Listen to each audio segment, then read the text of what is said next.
बोलिए सदगुरु कबीर साहिब की जय। प्रातः स्मरणीय विश्व वंदनीय संतों के सम्राट सदगुरु कबीर साहिब जी के पावन चरण कमलों में त्रैवार बंदगी करते हुए आज उनके महान ग्रंथ रत्न बीजक की 13वीं साखी है। सदगुरु कबीर साहिब जी इस साखी में यह कह रहे हैं कि संसार में मोक्ष के जिज्ञासु बहुत सारे लोग हैं। वो मोक्ष चाहते हैं, कल्याण चाहते हैं, मुक्ति चाहते हैं, दुखों से निवृत्ति चाहते हैं, लेकिन उनको सच्चा सुख, शांति, अमरता, प्रसन्नता, दुखों की निवृत्ति, आत्म कल्याण का रास्ता बताने वाले सच्चे सद्गुरु नहीं मिलते हैं। सत्पात्र तो हैं और सद्गुरु भी हैं इस संसार में, लेकिन दोनों का बानक नहीं बनता है।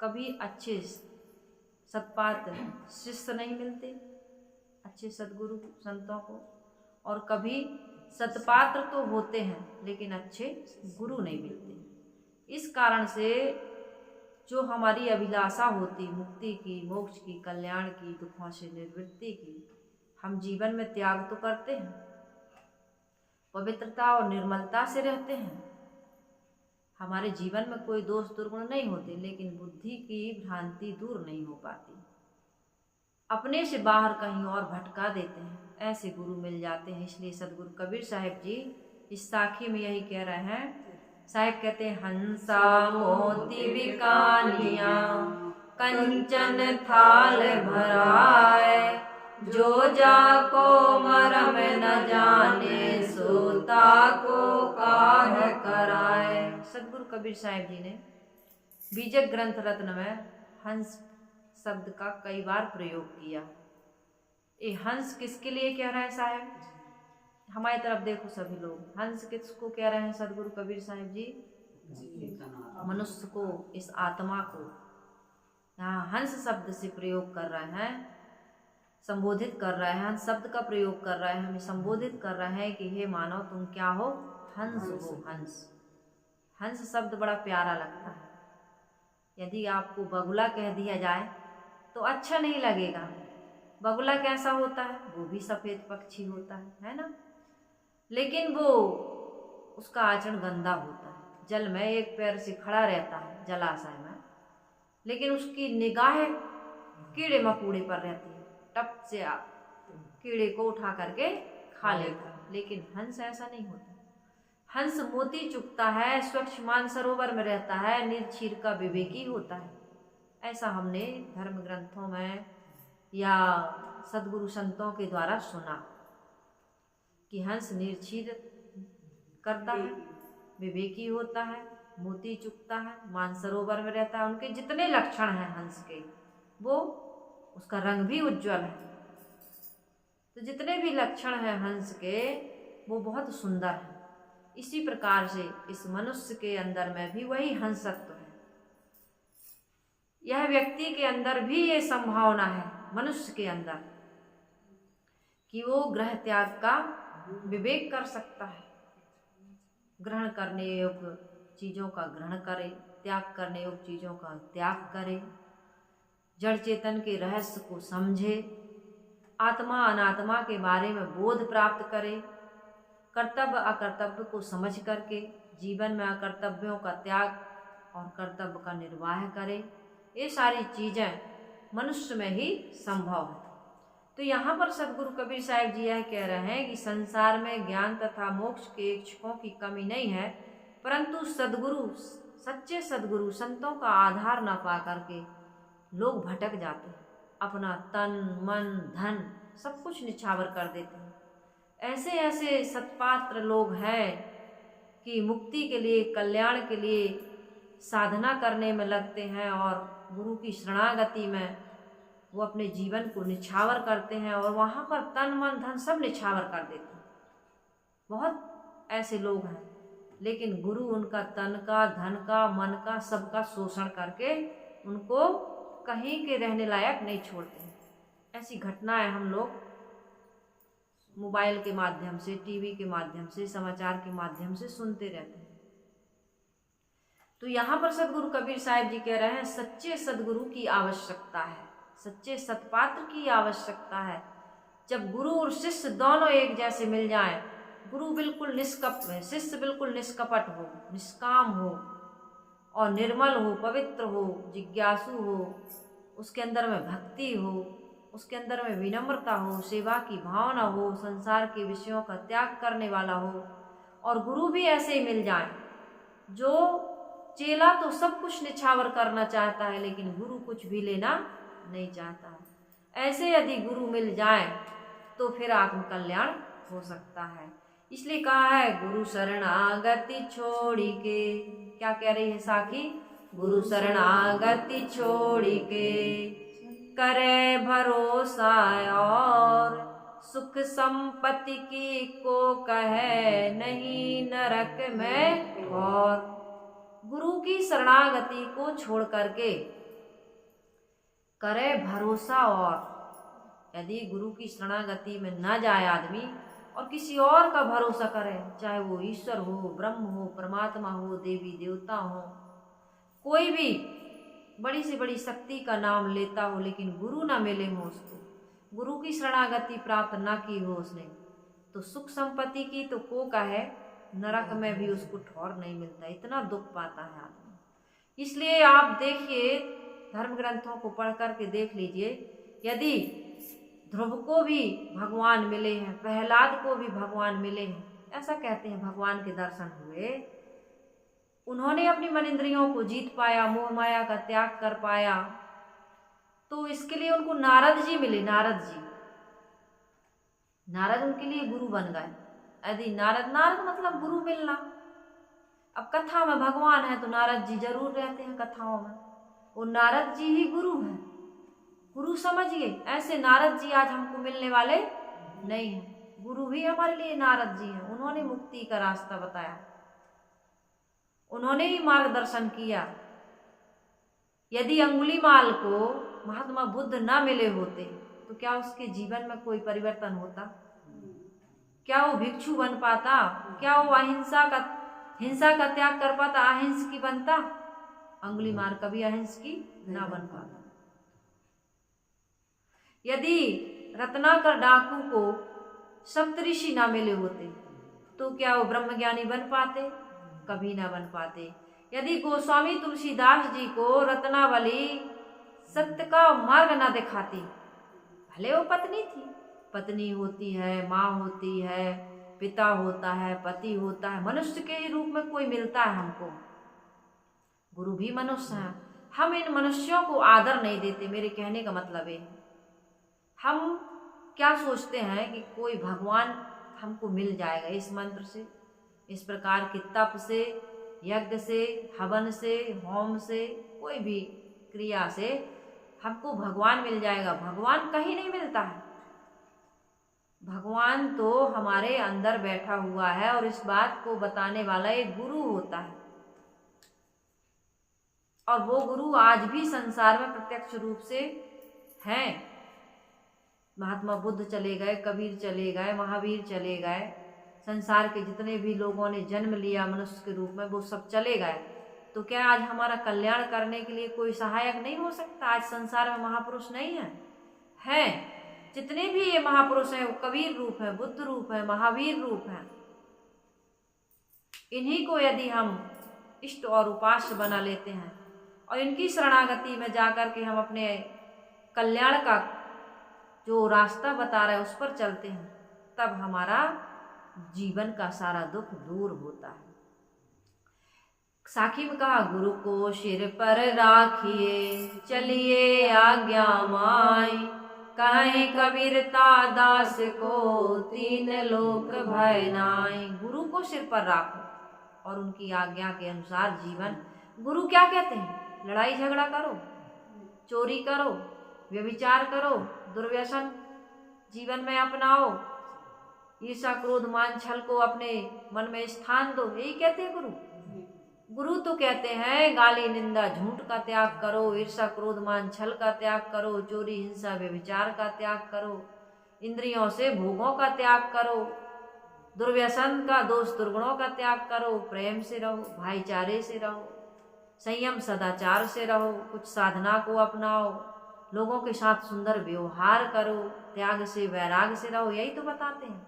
और इस प्रकार की आज्ञा का यदि पालन, कोई कुछ कहता है तो सुन लो, सह लो, जवाब मत दो, प्रतिक्रिया में मत पड़ो। ये हमारे जीवन के सबसे बड़े शत्रु हैं।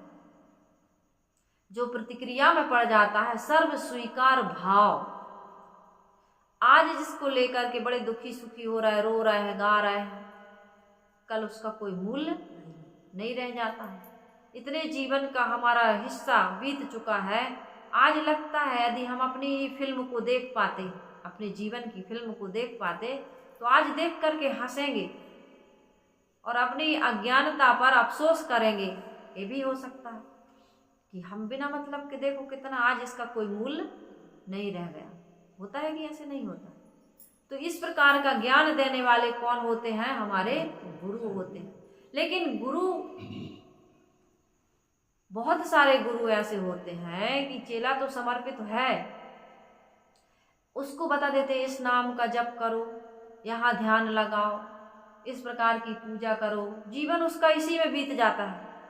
नर्मदा की परिक्रमा करो, है ना, गंगा में जाके डुबकी लगाओ, पाप कट जाएंगे। चेला कह रहा है कि गुरुजी कोई लाभ नहीं हो रहा। अरे बोलो, इतना 1000 नाम लेना पड़ता है, इतने वर्षों तक तपस्या करनी पड़ती है।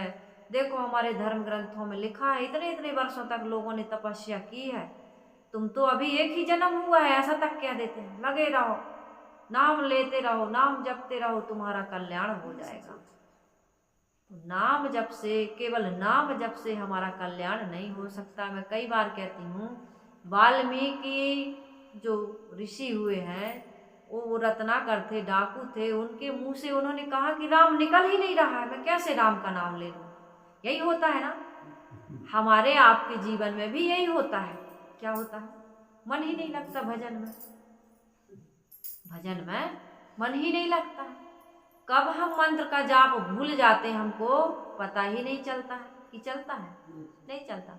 कब भूल गए, नातनी की याद आ गई, नाती की याद आ गई, पत्नी की याद आ गई, बेटा की याद आ गई, बहू की याद आ गई, पड़ोसिन की याद आ गई, पति की याद आ गई। कहाँ भैंस की, गाय की, दूध की, गोबर की, भूसा की, चारा की, कहाँ कहाँ हम जो करते रहते उसी की याद आ जाती। भजन नहीं होता हमसे, भजन में मन नहीं लगता, नाम जप नहीं हो पाता है, ध्यान में नहीं बैठ पाते हैं। कहाँ हो रहा है भजन? हमारा मन बार बार इधर उधर भटक जाता है। इसलिए हम गुरु की शरण में जाते हैं और गुरु से कहते हैं कि हे गुरुदेव, हमारी जीवन रूपी नौका को तुम पार लगा देना। एक बहुत सुंदर भजन है, गुरुदेव मेरी नैया उस पार लगा देना, अब तक तो निभाया है, आगे भी निभा देना। जोर से गाइए सभी लोग, गुरुदेव मेरी नैया उस पार लगा देना, अब तक तो निभाया है, आगे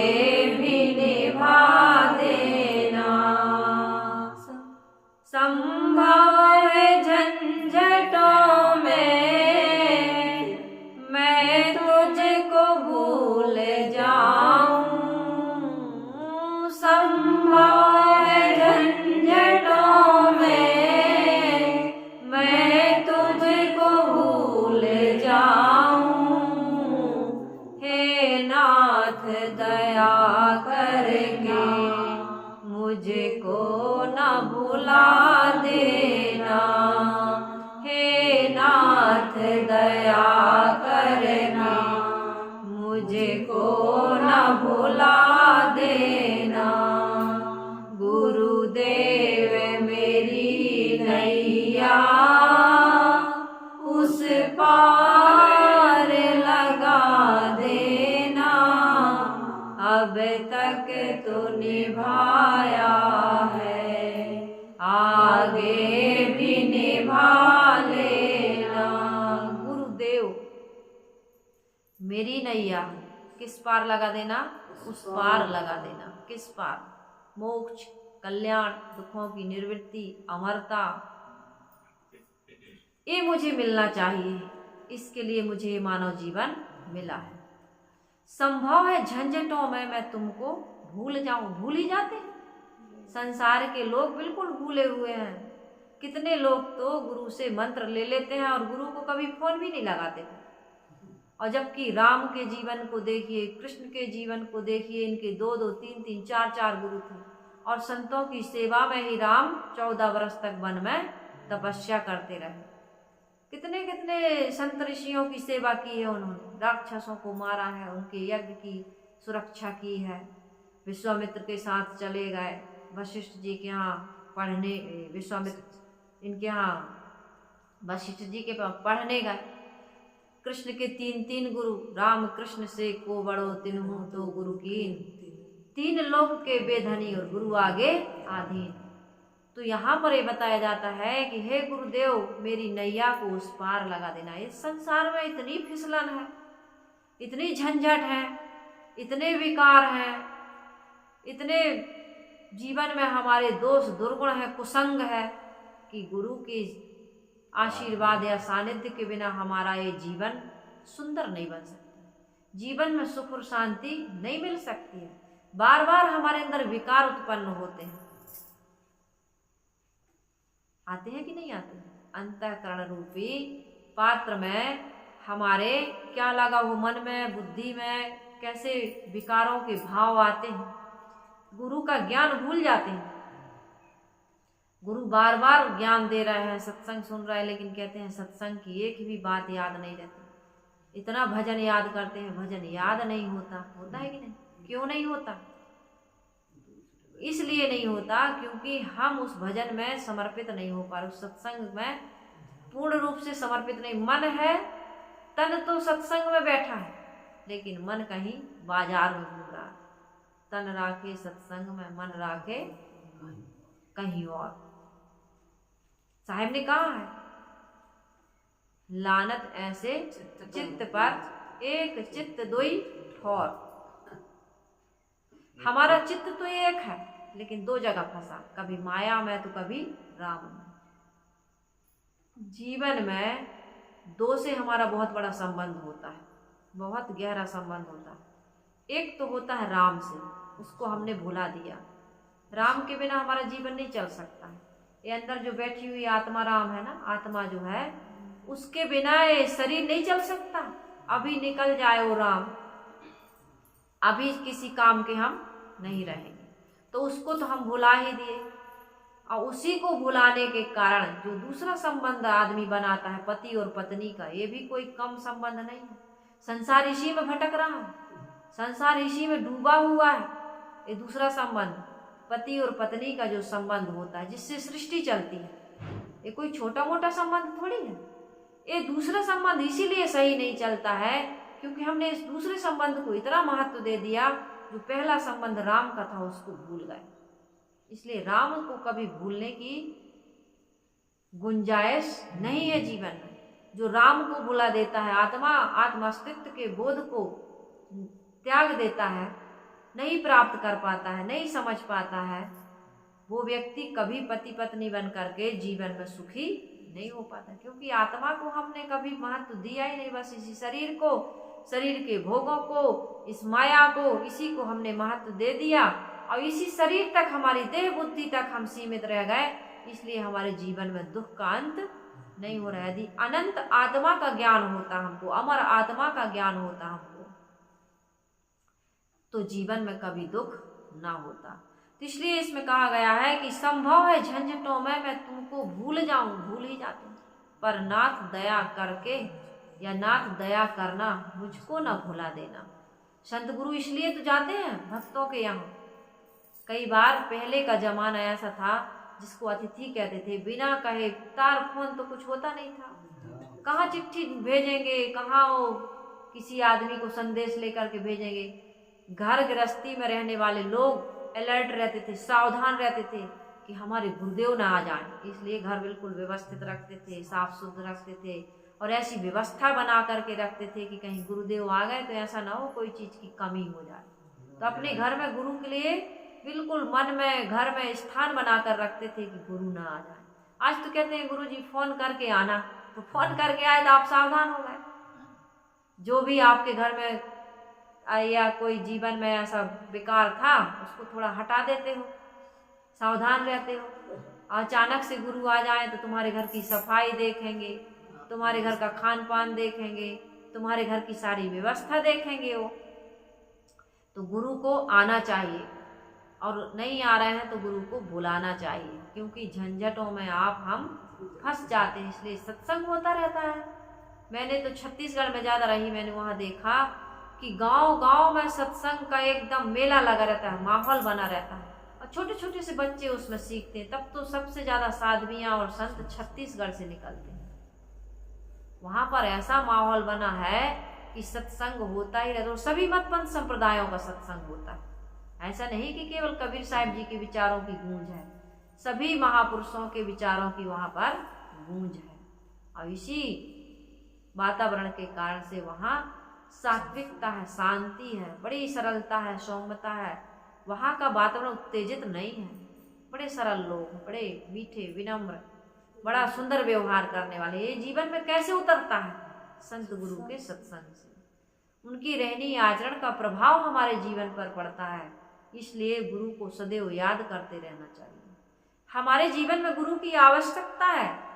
ये भजन कहता है, दल्ले बल्ले के साथ माया घेरे जो मुझे आकर, तुम देखते ना रहना, झट आके बचा लेना। गुरुदेव मेरी नैया उस पार लगा देना, अब तक तो निभाया है, आगे भी निभा लेना। दल बल के साथ आती माया। जब कोई विकार आता है, मनोविकार, जब कोई चीज का प्रलोभन जगता है, जब जिव्या रानी कहती आज तो यही खाएंगे, आज तो यही खाएंगे। कितने लोग सत्संग में जुड़े हैं लेकिन मांस खाते हैं, और जब उसकी मांस खाने की इच्छा हो जाती है, तंबाकू खाने की इच्छा हो जाती है, शराब पीने की इच्छा हो जाती है, व्यभिचार करने की इच्छा हो जाती है, किसी के धन को, किसी की स्त्री को देख करके मन बिगड़ जाता है, तो वो रोक नहीं पाता। लेकिन उस समय यदि गुरुजी आ जाए सामने, गुरुजी आ जाए सामने, अब गुरुजी तो आ नहीं सकते, संभव नहीं है। जो गुरु बसे बनारसी शिष्य समुंदर तीर, और विसराए विसरे नहीं जो गुण होए शरीर। तो गुरु तो नहीं आ सकते, लेकिन गुरु का ज्ञान, गुरु का ध्यान तो आ सकता है। इसलिए सदैव गुरु को अपने स्मरण में रखो। कितने भाई बहन ऐसे कहते हैं कि हम हमेशा आपका स्मरण करते हैं और आपका सत्संग सुनते हैं, और आज हमारे मन की स्थिति ऐसी हो गई है कि हम आपको इस आनंद की अनुभूति या शब्दों में व्यक्त नहीं कर सकते। अब एक भाई हैं हमारे यहाँ आते हैं, बोले साहेब जी आपने हमें एक दूसरी जगह सत्संग का एड्रेस दिया, संतों के आश्रम में भेजा, हम वहाँ गए। हमारे 3 बार जाने से 5,000 रुपया खर्च हुए। 1100 हमने दान दिया, आने जाने का कुल मिला के 5,000 खर्च हुआ। फिर हम आपके यहाँ भी आए, आपके यहाँ भी हमने 5100 रुपया दिए। फिर उसके बाद में हमारे घर में भी कुछ कार्यक्रम था, बच्चा पैदा हुआ था, तो लोगों को खिलाया पिलाया, 1 साल बाद जन्मदिन मनाए। ऐसा कुल मिला के 55,000, परसों मेरे पास फोन आया था, 55,000 रुपया खर्च हुए। लेकिन साहिब जी, मुझे माता जी कहता है, माता जी हम लोगों ने 2 लाख रुपया का लोन लिया था, उसमें 1,30,000 का हमारा लोन माफ हो गया, और आज हमारे मम्मी पापा पेंशन योजना से जुड़े हैं, उनको 3,000 रुपया मिल रहा है, वो बैंक का है। इतना देखिए साहब, 55,000 खर्च हुआ और 1.5 लाख रुपया का हमारा 1,30,000 का है, शायद ऐसा याद है मुझे। 70,000 बस जमा कर पाए हैं 1,30,000 का, कि 30,000 जमा के 1,70 का हुआ, मुझे याद नहीं आ रहा ठीक से। लेकिन इतना खुश। मैंने कहा भैया ये मेरे जीवन का अनुभव, कई भक्त मुझे बताते हैं कि जितना देते हैं उससे 2 गुना 3 गुना 4 गुना वापस आता है। आप किसान होंगे, यदि आप बिजनेस व्यापार में लगाते हैं, कितना लगाते हैं? 2 लाख का आप यदि कोई व्यापार बिजनेस शुरू करते हैं, 1 कुंटल गेहूं चना कुछ भी आप खेत में डालते हैं, चौगुना मिलता है कि नहीं मिलता? ये भी खेती है। आप थोड़ी साधना करेंगे, थोड़ा सा दान धर्म परोपकार, थोड़ा सा आप दूसरे को भैया जी कहेंगे, दीदी कहेंगे, है ना, प्रेम से बोलेंगे, आपको कई गुना प्रेम मिलेगा। ये तो कर्मों की खेती है। आप दूसरे के लिए हित चिंतन करना शुरू करिए। सामने वाला आपका हित चिंतन नहीं करेगा, ऐसा हो ही नहीं सकता। जब आपकी भावना, हमारी भावना शुद्ध नहीं होती है, आपकी मतलब हमारी, सबकी शुद्ध नहीं होती है, हमें अपनी भावना शुद्ध करना है। यदि भावना शुद्ध नहीं होगी तो सामने वाले की भावना भी कभी हमारे लिए शुद्ध नहीं होती। ये सत्संग केवल आत्मा और परमात्मा की चर्चा का विषय नहीं है। ये सत्संग यह सिखाता है कि खान पान में संयम हो, बोली बर्ताव में संयम हो, आचरण व्यवहार में संयम हो, सबके साथ प्रेम का व्यवहार करें, कम खाएं गम खाएं, सास ससुर की सेवा करें, आदर करें, सम्मान करें, माता पिता की उचित सेवा करें। उन्हीं की संपत्ति खा रहे हो। ये ईश्वर ब्रह्म परमात्मा ने कहीं आकाश से नहीं गिराई है। माता पिता ने कमा कमा करके हमको इतना धनवान बनाया, इतना योग्य बनाया, बलवान बनाया, सब कुछ तो किया माता पिता ने। ये समाज ने, मैंने कहा ना, यदि हम भटक जाएंगे तो हमको रास्ता दिखाने वाला कौन है? ये समाज के लोग, चाहे गुरु के रूप में हो, चाहे माता पिता के रूप में हो, चाहे मित्र के रूप में हो, चाहे पड़ोसी के रूप में हो, चाहे प्रधानमंत्री राष्ट्रपति के रूप में हो, किसी भी रूप में मनुष्य ही हमारी सहायता करे। धरती के भगवान युग युग से हम खोज रहे हैं सुरपुर के भगवान को, किंतु न खोजा अब तक हमने धरती के इंसान को। युग युग से हम खोज रहे हैं सुरपुर के भगवान को, किंतु न पूजा अब तक हमने धरती के इंसान को। भगवान को पूजने जा रहा है, कभी पत्थर के रूप में, कभी पेड़ के रूप में, कभी पहाड़ के रूप में, कभी पानी के रूप में, लेकिन ये मनुष्य को हमने कभी भी पूजा नहीं। अपने घर में जाके एक दिन सास की, माता पिता की, पति की, पत्नी की आरती करके देखिए। हम तो धन्यवाद भी नहीं देते, कभी किसी को थैंक यू नहीं बोलते, आई लव यू नहीं बोलते। माँ को बोल के देखना, सास को बोल, कितना आप शब्द बोलते हैं? नहीं बोलते। हे भगवान, तुम्ही हो माता च पिता, तुम्ही हो बंधुश्च सखा, तुम्ही हो विद्या द्रविणम, तुम्ही हो, और तुम्ही हो सर्वम मम देव देवा। कौन? न माँ, न पिता, न गुरु। मूर्ति के सामने कहती हूँ